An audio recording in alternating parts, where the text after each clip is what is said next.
نحمده ونستعينه ونستغفره ونؤمن به ونتوكل عليه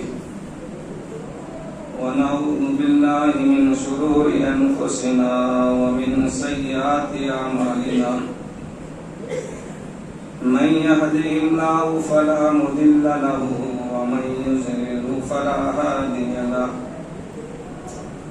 وأشهد أن لا إله إلا الله وحده لا شريك له ونشهد أن محمدا عبده ورسوله أما بعد فإن خير الحديث كتاب الله وخير الهدي هدي محمد صلى الله عليه وسلم وشر الأمور محدثاتها وكل محدثة بدعة وكل بدعة ضلالة وكل ضلالة في النار.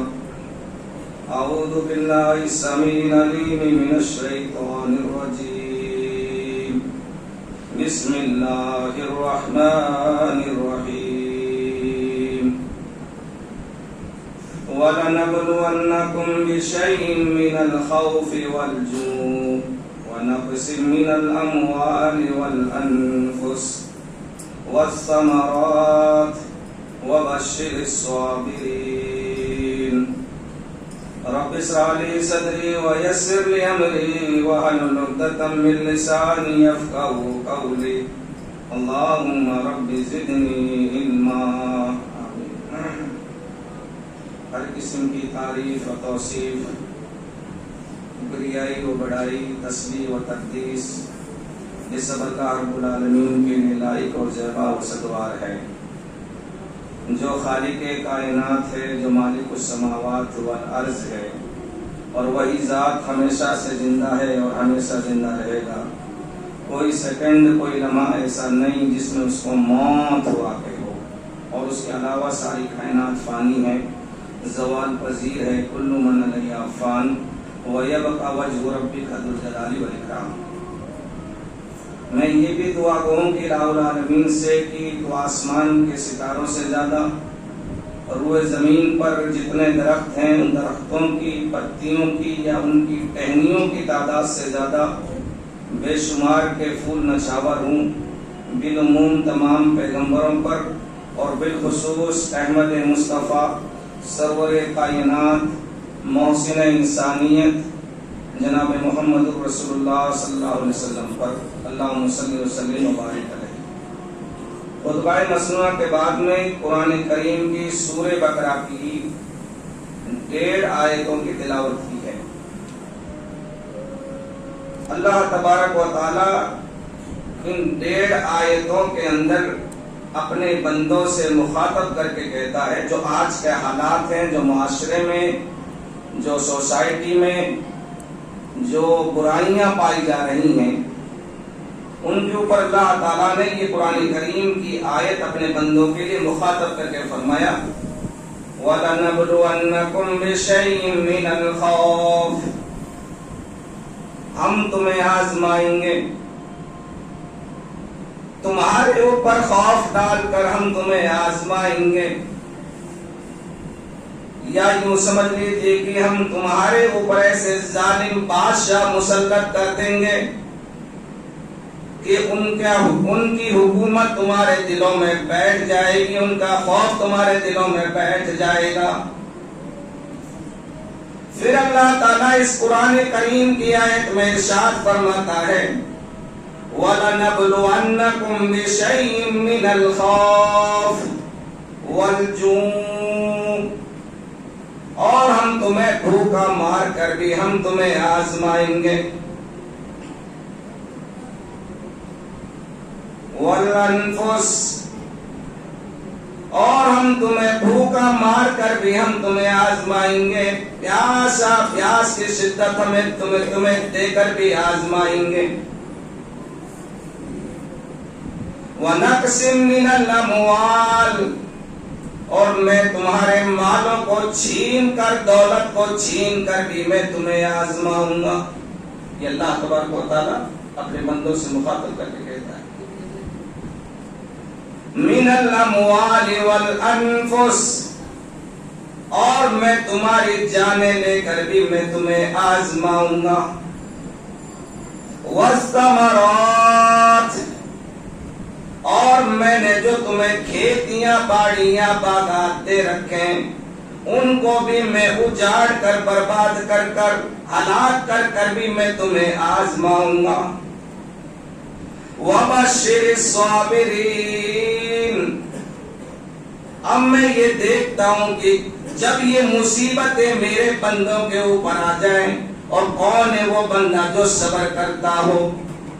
اے محمد صلی اللہ علیہ وسلم، جب بندے ان مصیبتوں میں صبر کرے تو ان کو بشارت سنا دیجئے۔ میرے پیارے ساتھیوں، یہ ذی الحجہ کا مہینہ بھی چلنے والا ہے۔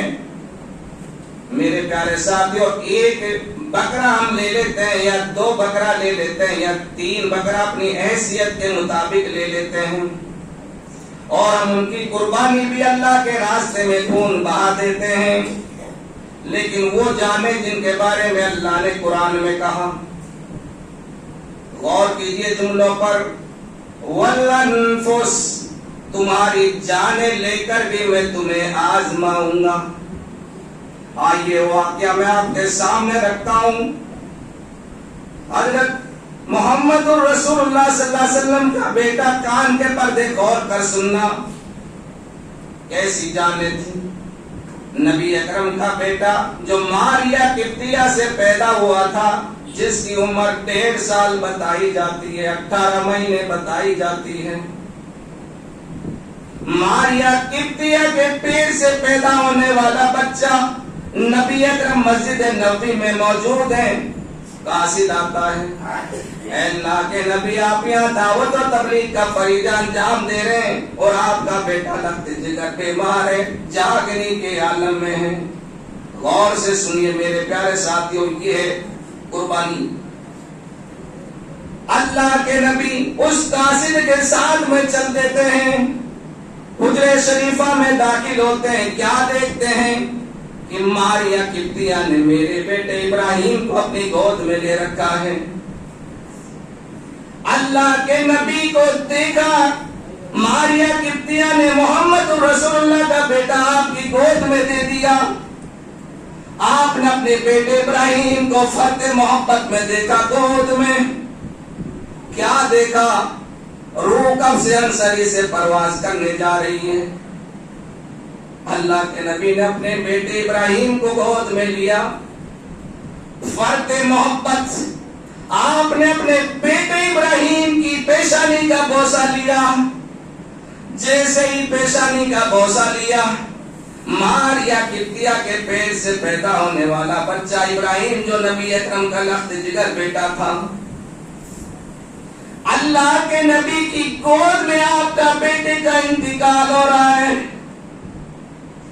آپ کی آنکھوں میں آنسو آ جاتے ہیں اور آپ یہ دعا کرتے ہیں، انا للہ و انا الیہ راجعون، اللہم اجرنی فی مصیبتی واخلف لی خیرا منہا۔ عبد الرحمن بن عوف آپ کے پاس میں کھڑے ہوئے تھے، انہوں نے نبی کی آنکھوں میں آنسو دے کے فوراً سوال کر دیا، اے اللہ کے نبی، آپ نے تو ہمیں رونے سے منع کر دیا۔ آپ نے فرمایا، عوف کے بیٹے عبد الرحمن، تجھے یہ پتا نہیں، یہ نوحہ ماتم کے آنسو نہیں ہے، یہ فرد محبت میں اللہ نے ہر ماں باپ کے دل میں اولاد کی محبت ڈال دی ہے۔ یہ وہ میرا بیٹا ابراہیم ہے، جب یہ ماریہ قبطیہ کے پیٹ سے پیدا ہوا، میں نے اس کی پیدائش پر بہت خوشی منائی تھی۔ میں نے اپنے دل میں یہ سوچا کہ میری نسل چلے گی، لیکن یہ اللہ کی امانت ہے۔ سنو محمد رسول اللہ کے جملے، آپ نے کیا فرمایا؟ او ابراہیم، تیری جدائی سے میری آنکھیں اشک بار ہیں، تیری جدائی سے مجھے بہت بڑا دکھ پہنچا ہے۔ جملے سنو، امام بخاری رحمت اللہ علیہ ان جملوں کو کتاب الجنائز کے اندر نقل کرتے ہیں جو محمد رسول اللہ صلی اللہ علیہ وسلم نے اپنے بیٹے ابراہیم کی انتقال پر جو جملے کہے تھے. او ابراہیم، تیری جدائی سے تو اللہ کا پیارا ہو چکا ہے، تو اللہ کی امانت ہے، ہم بھی اللہ کی امانت ہے. ہم ایسے جملے تیرے انتقال پر نہیں بولیں گے جس سے میرا رب ناراض ہو جائے، جس سے میرا رب روٹھ جائے. یہ ہے جانے قربانی. میرے پیارے ساتھی غور کیجیے، جنگ احد میں اللہ کے نبی صلی اللہ علیہ وسلم ایک چھوٹی سی مسلمانوں کی غلطی کی وجہ سے 70 صحابہ شہید کر دیے گئے، قتل کر دیے گئے. اور آپ کو اطلاع ملی، آپ کے کانوں میں آواز پہنچی، اللہ کے نبی اپنے چند صحابہ کے ساتھ میں ایک ایک لاش کو دیکھتے ہوئے جا رہے ہیں. یہ میرا ساتھی، یہ میرا دوست، یہ میرا صحابی. ایک لاش ایسی بھی دیکھی جس کی دونوں کان کٹے پڑے ہیں، ناک بھی کٹی ہوئی ہے، گردن بھی کٹی پڑی ہے، پیٹ بھی پھاڑ دیا گیا ہے، کلیجہ بھی چبانے کی کوشش کی لیکن تھوک دیا، نکل نہیں پائی. آپ نے اپنے ساتھی سے فرمایا یہ کس کی لاش ہے؟ سنو قربانی کرنے والوں، یہ کس کی لاش ہے؟ فرمایا اللہ کے رسول ہمیں معلوم نہیں ہے یہ کس کی لاش ہے، آپ خود ہی پہچان لیجیے یہ کس کی لاش ہے. آپ نے فرمایا کیسے پہچانوں؟ اس لاش کی بے حرمتی کر دی گئی ہے، اس لاش کو بے حرمتی کرنے کے بعد مسلح کر دیا گیا ہے، کیسے پہچانوں؟ مجھے بتاؤ یہ کس کی لاش ہے. اللہ کے نبی کو بتایا جا رہا ہے اے اللہ کے نبی یہ آپ کے چچا حمزہ کی لاش. آپ نے سنا یہ میرے چچا حمزہ کی لاش. آپ اپنے چچا حمزہ کی لاش کے پاس میں بیٹھ جاتے ہیں. تھوڑی دیر کے بعد کیا دیکھتے ہیں کہ آپ کی پھوپھی صفیہ دوڑتی ہوئی آ رہی ہے. آپ نے اپنی پھوپھی صفیہ کو دوڑتے ہوئے دیکھا، اپنے ساتھی سے فرمایا او میرے ساتھی جلدی سے جاؤ، میری پھوپھی صفیہ کو اسی جگہ پر روک لو، اس کو اس کے بھائی کی ڈیڈ باڈی نہ دکھانا، وہ کنٹرول نہیں کر پائے گی. وہ صحابی رسول گیا، کہنے لگا اے محمد کی پھوپھی تمہیں آگے جانے کی اجازت نہیں ہے. کہنے لگی صفیہ مجھے معلوم ہے میرا بھتیجا محمد مجھ کو روک رہا ہوگا.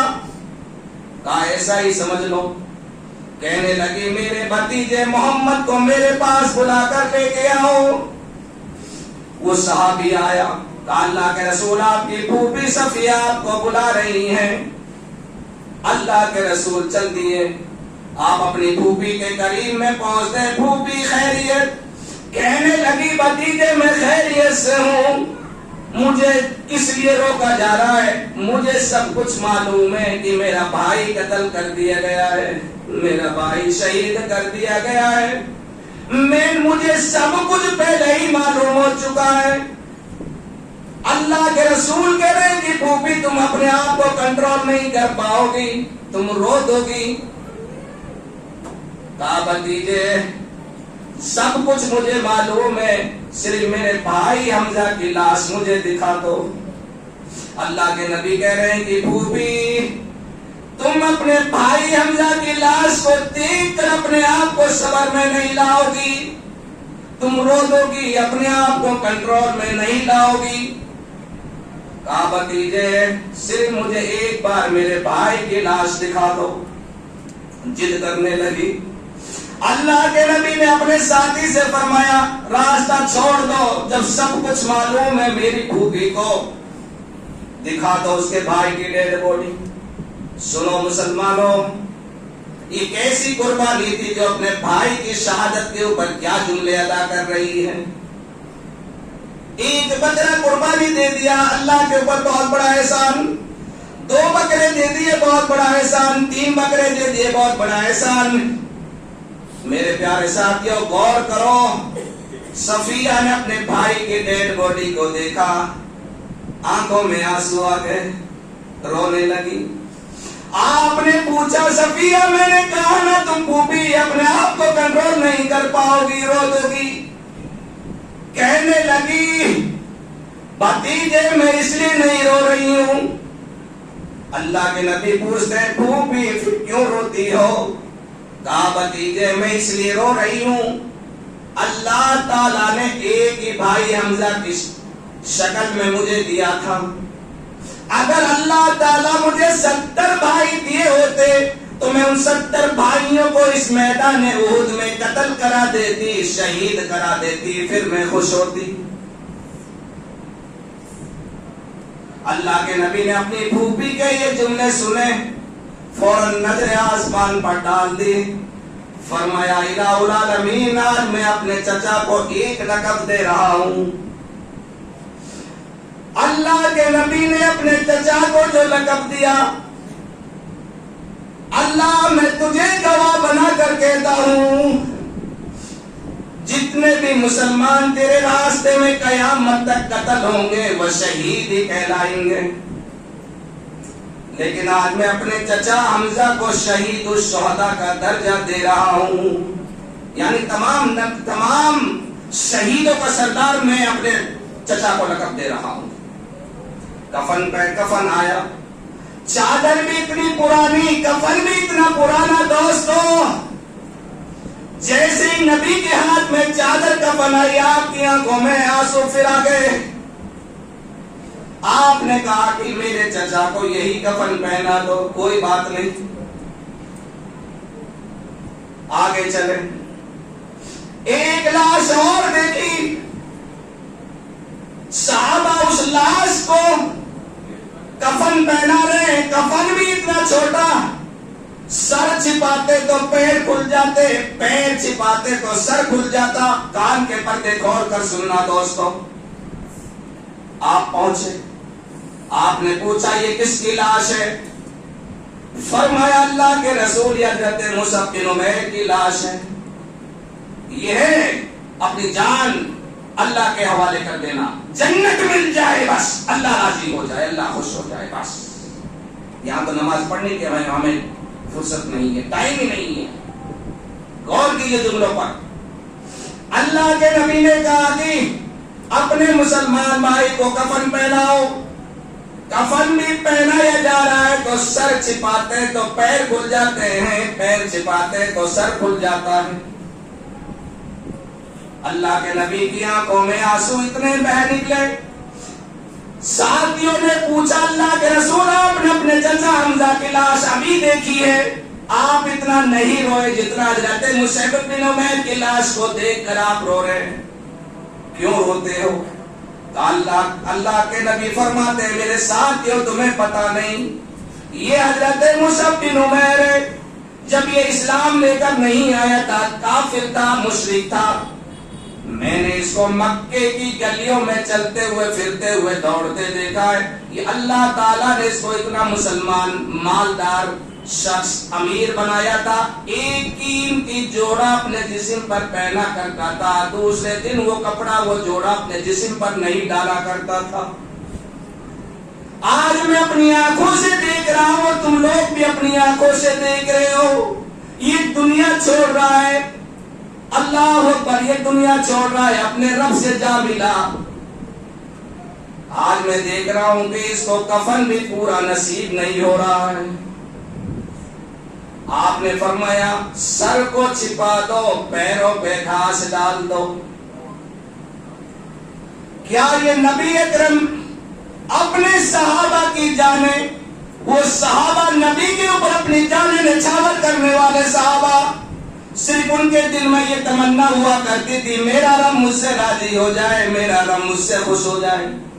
آج ہم بھی مسلمان ہیں میرے پیارے ساتھیوں، صرف جمعہ پڑھنے والوں اپنے گروہ والوں میں منہ ڈال کر سوچئے کہ ہم سچے پکے مسلمان ہیں یا نہیں۔ عام معاشرے میں جو غیبتیں، جو برائیاں ہمارے سماج میں پائی جاتی ہیں، آج گرے بانوں کے بٹن کھول کر سوچنا میں جو حدیث آپ کو منبر رسول سے سنا رہا ہوں، کیا پتا میں بھی شامل ہوں اور آپ بھی شامل ہوں، بیچ میں بیٹھنے والے وہ بھی شامل ہو، نیچے منزل میں بیٹھنے والے وہ بھی شامل ہو، اور جو تیسرے منزل کے نیچے بیٹھے ہو کیا وہ بھی شامل ہے؟ آئیے وہ حدیث رکھتا ہوں میں آپ کے سامنے معاشرے کے اوپر۔ امام حزبی ایک حدیث نقل کرتے ہیں، قیامت قائم ہوگی، میدان محشر سجی ہوگی، لوگ اپنے نام اعمال لینے کے لیے خوش ہوں گے، اچھے نیک لوگ بھی اچھل رہے ہوں گے، چہرے پہ مسکراہٹ ہوگی، برے عمل کرنے والے دنیا میں وہ لوگ بھی کھڑے ہوں گے، وہ بھی ناخوش ہوں گے، چہرے پہ مسکراہٹ نہیں ہوگی، لائن لگی ہوگی، حاجی بھی ہوں گے، عالم بھی ہوں گے، مسجد کے متولی بھی ہوں گے، مسجد کی کمیٹی کے لوگ بھی وہاں میدان محشر میں اکٹھے کھڑے ہوں گے، سارے لوگ پسینے میں سرابور ہوں گے، تہجد گزار بھی ہوں گے، اپنے آپ کو مفتی پیرانے پیر کہلانے والے بھی ہوں گے، سارے لوگ اس لائن میں کھڑے ہوں گے جن کی فجر کی نمازیں ترک نہیں ہوئی، جو رات کے پہر میں تہجد پڑھا کرتے تھے وہ بھی ایک لائن میں کھڑے ہوں گے، قربانی دینے والے ابراہیم علیہ السلام کی سنت ادا کرنے والے بھی ایک لائن میں کھڑے ہوں گے، وہ خوش ہوں گے۔ اللہ ہم تو اہل حدیث، اللہ ہم تو قرآن و سنت پر عمل کرنے والے دنیا چھوڑ کر تیرے پاس آئے، ہم نے کبھی غیبت نہیں کی، ہم نے کبھی برائی نہیں کی ہے، ہم نے کبھی جھوٹ نہیں بولا، خوش ہوں گے، دل میں خوشی، چہرے پہ مسکراہٹ ہوگی، لائن لگی ہوگی، فرشتہ رب العالمین کی طرف سے آئے گا، وہ حاجی جی جو اپنے آپ کو حاجی جی کہلاتا تھا، سنو حدیث، وہ ہاتھ بڑھائے گا، فرشتہ اس کے دائیں ہاتھ کو دیکھ کر اپنا ہاتھ پیچھے کر لے گا، پھر وہ بندہ چیخ کر کہے گا، ارے دنیا میں نے اتنی نمازیں پڑھی، میں نے تو رمضان المبارک کے پورے مہینے کے روزے رکھے، 5 شب قدر آئی تھی، میں نے تو رات و قیام اللیل بھی کیا، میں نے قربانی بھی دی، میں نے مسجد میں اپنے گاڑے پسینے کی کمائی سے میں نے چندہ بھی دیا، جتنے مسافر چندے کے لیے آیا کرتے تھے پورے ہندوستان سے میں نے ان کو گاڑے پسینے کی ایک رسید 1000 کی کٹوایا کرتا تھا، 2000 کی، 3000 کی، 5000 کی، 10000 کی اپنی حیثیت سے کٹوایا کرتا تھا، اور تم کیا کہہ رہے ہو کہ بائیں ہاتھ؟ فرشتہ جواب دے گا، وہ چمڑا بازار کے مسلمانوں کان کے پردے کھول کر سننا، یہی حدیث کافی ہے۔ فرشتہ جواب دے گا، میں تمہاری بکواس سننا نہیں چاہتا، مجھے رب العالمین کی طرف سے یہی حکم ملا ہے، تم اپنا بایاں ہاتھ بڑھاؤ۔ بایاں ہاتھ بڑھائے گا، اس کے نام اعمال میں وہ نیک کو پڑھ، اس کا نام اعمال اس کے بائیں ہاتھ میں دے دیا جائے گا، ورق پلٹے گا، پیج پلٹے گا، پڑھتا جائے گا، یہ برائی، یہ برائی، یہ برائی، یہ برائی، یہ برائی، میری نمازیں کہاں چلی گئی، میرے روزے کہاں چلے گئے، میں تو اول وقت جمعے کے دن پہلی صف میں آیا بیٹھا کرتا تھا، سورہ کہف کی تلاوت کرتا تھا، سورہ جمعے کی، سورہ منافقون، جتنی بھی صورتیں امام اپنے منبر سے بتایا کرتا تھا میں ان پہ عمل کرتا تھا، آج تو ایک بھی نیکی میرے نام اعمال میں نہیں، کہاں چلی گئی؟ غیب سے آواز آئے گی، وہ بندہ پکار کر کے حدیث کے الفاظ ہیں،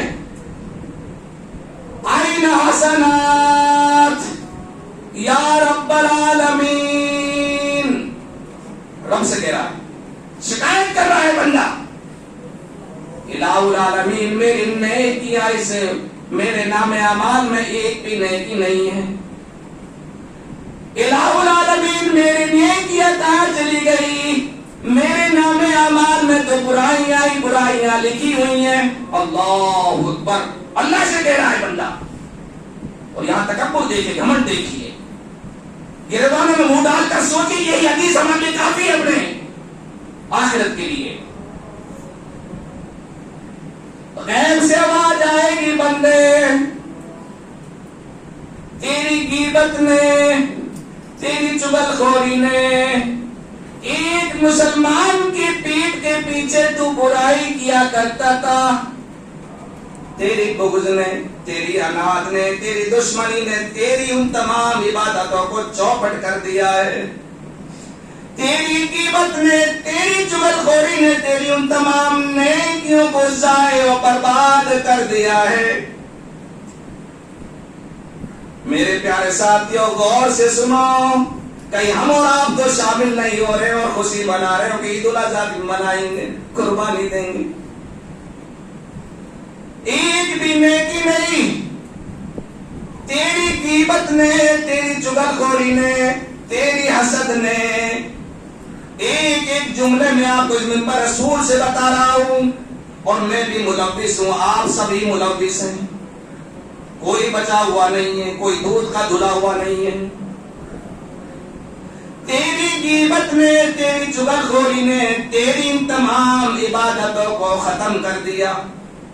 تیری قرآن کا پڑھنا, تیرے حج کرنا, تیرے مسجد میں اول وقت آنا, یہ تمام کی تمام نیکیاں تیری غیبت نے تیری چغل خوری نے تیری حسد نے پوری کی پورے نام اعمال کو برائیوں سے بھر دیا ہے. سمجھ میں آ رہی ہے؟ یہ معاشرے میں جو یہ برائی پائی جا رہی تھی, آج میں بھی ملوث ہوں اور آپ سبھی ملوث ہیں. اخلاق کا تو بالکل محبت کا درس جو پیارے نبی علیہ الصلوۃ والسلام نے دیا وہ بالکل آج ہمارے سماج سے ہمارے معاشرے سے بالکل جڑ سے ختم ہو چکا ہے. آؤ ایک حدیث اور رکھ دیتا ہوں. پیارے نبی علیہ الصلوۃ والسلام نے ظہر کی نماز پڑھائی.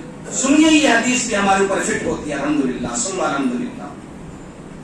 صحابہ نے ظہر کی نماز محمد رسول اللہ کی ابتدا میں پڑھی. سنیے غور سے, کام آئے گی. نماز پڑھائی آپ نے, سلام پھیرا اور صحابہ کی طرف متوجہ ہو گئے. آپ نے دیکھا ایک صحابی رسول جانے لگا اور چپلیں پہننے لگا, جوتی پہننے لگا. آپ نے فرمایا اگر تم میں سے کسی کو جنتی انسان دیکھنا ہے تو اس اپنے ساتھی کو دیکھ لو جو تمہاری آنکھوں کے سامنے سے جا رہا. صحابہ پیچھے مڑ کر دیکھا, حضرت ابو سعید خدری رضی اللہ تعالیٰ عنہ, اللہ اکبر, وہ صحابی رسول.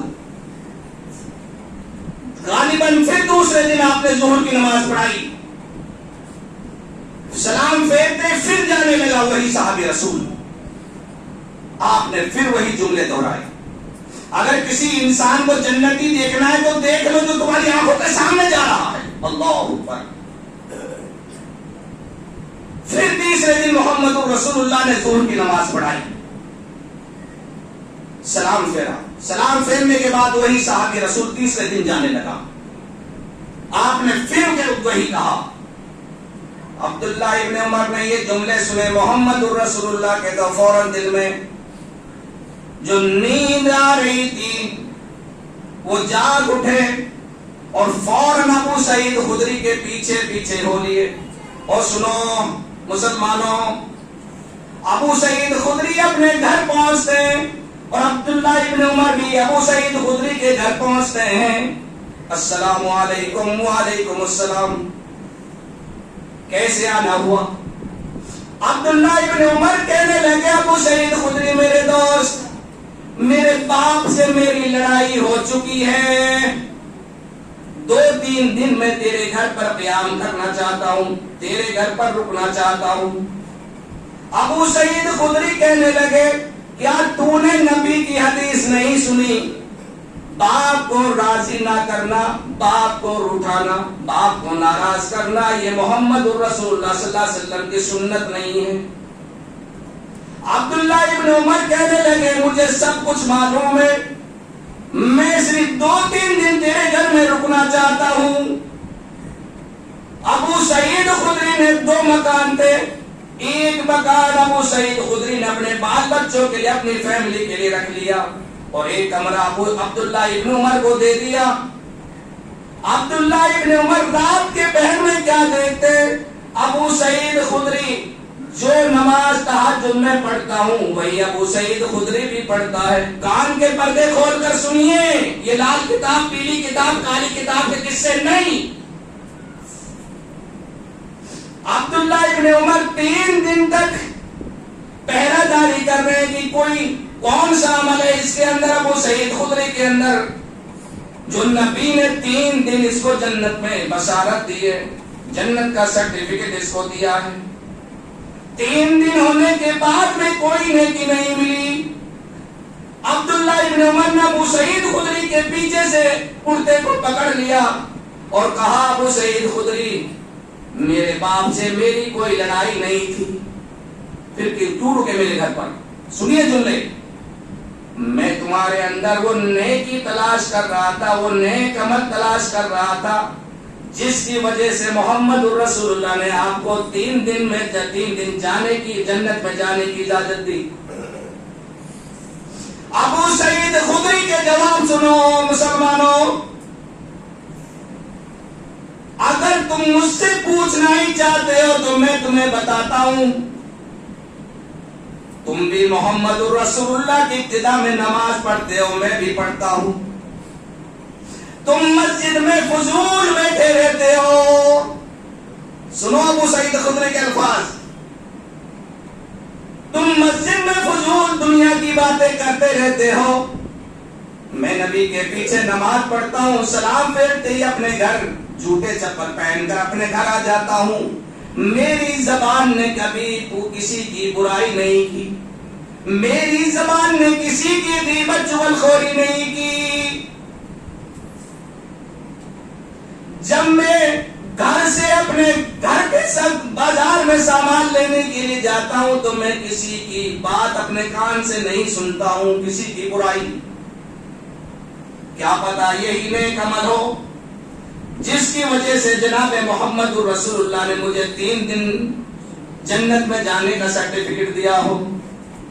عبداللہ ابن عمر نے جیسے ہی سنا فوراً دل میں یہ محسوس کر لیا یہی نیک عمل تھا جس کی وجہ سے میں نے جھوٹ بھی ابو سعید خدری سے بولا تھا.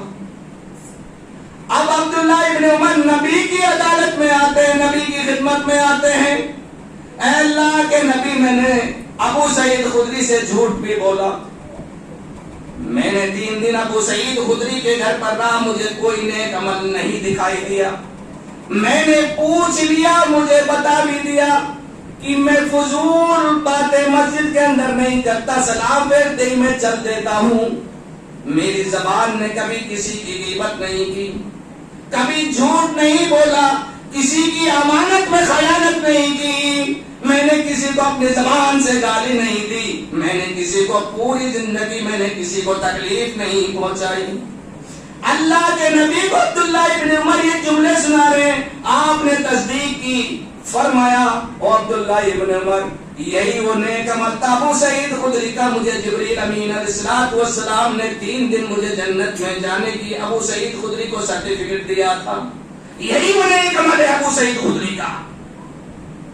آج مجھے بتائیے یہ سماج معاشرے میں آج ہم اس سے دور ہیں, کوسوں دور ہیں, اور یہ جو عذاب مسلط جو ہو رہے ہیں ہمارے اوپر, یہ ہمارے بدعمالی اور ہمارے بد کرداری کی وجہ سے ہو رہے ہیں ہمارے اوپر. استغفار کیا کرو, اللہ کی عدالت میں, اللہ کی بارگاہ ربانی میں یہ دعا کرا کرو, استغفر اللہ ربی من کل ذنب واتوب الیہ لا حول ولا قوت الا باللہ. 99 بیماریوں کی دوا ہے یہ میرے پیارے ساتھیوں, لا حول ولا قوت الا باللہ. چلتے پھرتے بیٹھتے سوتے, کاروبار بزنس کرسی پہ بیٹھتے ہو یہ دعا پڑھا کرو, لیکن ہمیں پڑھنے کی توفیق نہیں ہوتی ہے, ہمیں مسجد میں آ کر سونے کی توفیق ہوتی ہے, ہمیں خطبہ سننے کی توفیق نہیں ہوتی ہے. میرے پیارے ساتھیوں, جہاں رب کا قرآن پڑھا جائے اور جہاں محمد رسول اللہ کی حدیث پڑھی جائے وہاں ہم کھانے کی نیند لے کر سوئیں. شیطان ہمارے کانے پر سوار ہو چکا ہے, اسی لیے محمد رسول اللہ نے فرمایا کہ جہاں قرآن حدیث کی تعلیم ہوتی ہے اور جہاں قرآن حدیث کی تعلیم دی جاتی ہے وہاں شیطان بہت جلدی حاوی ہو جاتا ہے, چاہے وہ عالم ہو, چاہے وہ حاجی ہو, چاہے وہ بدین ہو, چاہے بے نمازی ہو, کوئی بھی ہو. غور کیجئے جملوں پر میرے پیارے ساتھیوں. اللہ رب العالمین سے دعا گو کہ الہ العالمین جتنی باتیں میں نے رکھی ہیں آپ لوگوں کے سامنے، مجھ کو بھی اور آپ کو بھی ان تمام باتوں پر عمل کرنے کی پوری توفیق عطا فرمائے۔ الہ العالمین سے دعا ہے کہ الہ العالمین جتنی مصیبتیں، جتنی پریشانیاں ہمارے اوپر مسلط کر دی گئی ہیں، الہ العالمین ان مصیبتوں کو بھی ٹالنے والا تو، ان مصیبتوں سے نجات دینے والا تو، الہ العالمین تو ہم جمیع مسلمانوں کی حفاظت فرما۔ الہ العالمین ہم جمیع مسلمانوں کو حلال روزی، حلال رزق کمانے کی اور اپنے پریوار کو، اپنے خاندان کو حلال رزق کھانے کی پوری توفیق عطا فرمائے۔ الہ العالمین سے دعا ہے کہ الہ العالمین ہم جمیع مسلمانوں کو اخلاق اور محبت کے ساتھ میں، کردار کے ساتھ میں، الفت کے ساتھ میں، پیار کے ساتھ میں اپنی زندگی گزارنے کی پوری توفیق عطا فرمائے۔ وما علینا الا البلاغ۔ السلام علیکم۔